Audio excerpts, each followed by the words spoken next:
Azerbaycan ordusu yola salındı. 30 bin hasrette kalan torpaklar 44 güne düşmanlardan alındı.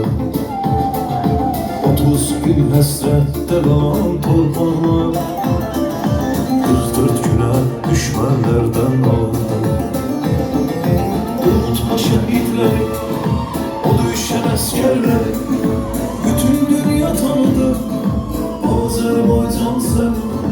Unutma şehitleri, o düşen askerleri, bütün dünya tanıdı Azerbaycan seni.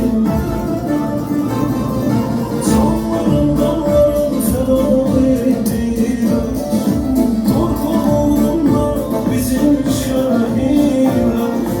Elin ayağına itip bir geldi, neler gaziler cesur yiğitler.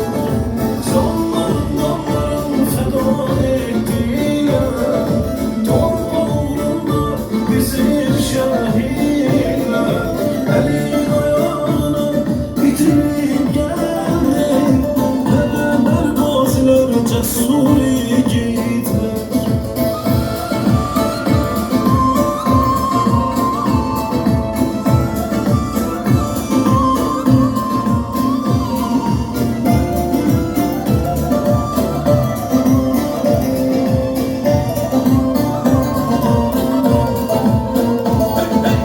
Düşmenin gözüne ilk bakan esker söyledi kefenin koy bayrak olsun.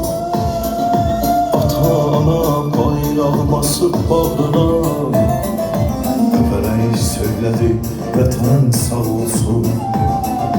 Ata ana bayrağı basıp bağrına öperek söyledi vatan sağ olsun. Unutma şehitleri, o düşen askerleri, bütün dünya tanıdı Azerbaycan seni. Unutma şehitleri, o düşen askerleri, bütün dünya tanıdı Azerbaycan seni.